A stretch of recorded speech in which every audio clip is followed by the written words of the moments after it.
I met Tommy. The USO was in the Civic Auditorium, which is a great big Where is thing. that at? In Texas? In Amarillo. Amarillo, okay. Mm-hmm. And it had a huge rotunda, and Amarillo Airfield was there. So the airmen were in and, in for a period of time, and then they were gone. And I could play all the popular music by ear. So they invited me to come and play. They put a piano in the rotunda there and come and play and be a part of things, and made me a hostess, a USO hostess. And the World War II guys loved to sing.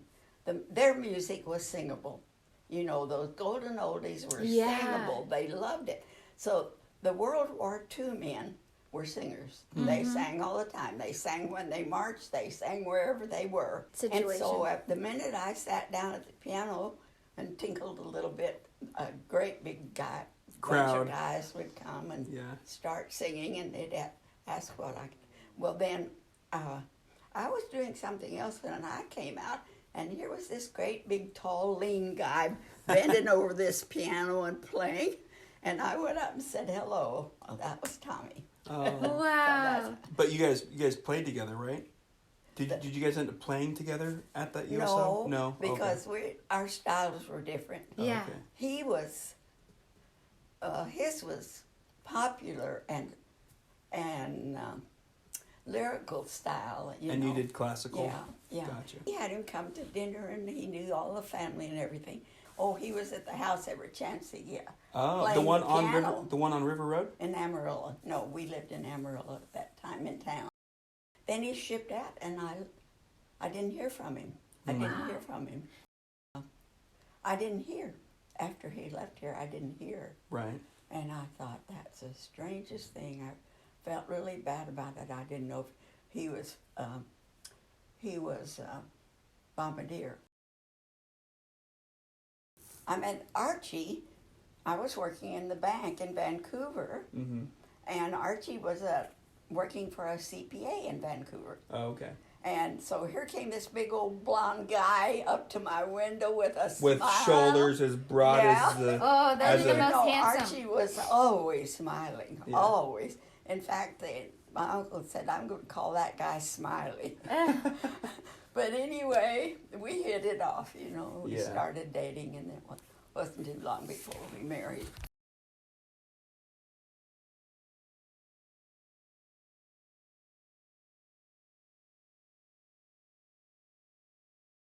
What day did Archie die?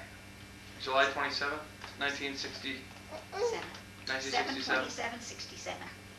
When he died, the doctors told me that it could have very well been a congenital thing, that he was the seventh child of an elderly mother, and that it could have been, just congenital things. So they just didn't tell me for sure. You got two of those? And, No. he'd really never been sick, to have a heart attack. He had superb health until then. Yeah. Didn't even know what it was like to be sick, actually. His wife had died young. All he had was Jim, and Jim was in the submarine service. He rarely ever saw him, rarely, And he was single a long time after his wife died. I don't know how long. But he didn't date or anything, and Jim told me he was a lonely fellow, just lonely. He loved to play the organ, and he had, this is his big, beautiful organ. And he could play it like a dream. And he found me through the newspapers. Right. He put them in all over the United States. And he got a reply from Seattle, and he got a reply for some other place that people knew where I was.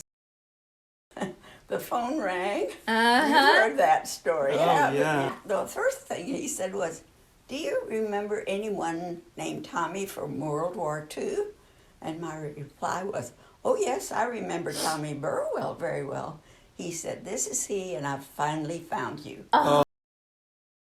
Well. So how long did you end up dating Tommy? I mean, between when that first phone call that you got, you guys exchanged letters, right? Well, the phone call came on a Sunday afternoon in February. And we talked a while, and he told how he found me through a newspaper ad, and people called and said, I'd like to come out. Can I come out this weekend? And I said, oh, Tommy, no. I'm teaching music, and then Saturday I practice for playing the organ at church. I don't have a day. Right. And with disgust, he said, Geneva, a Texas dust storm couldn't penetrate that schedule.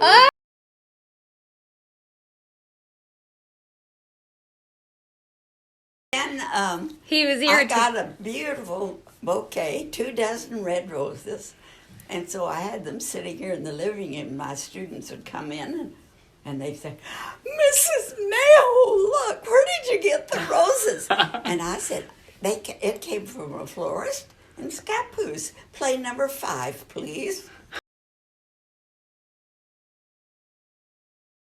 Oh, yes, and For a he few would months. call.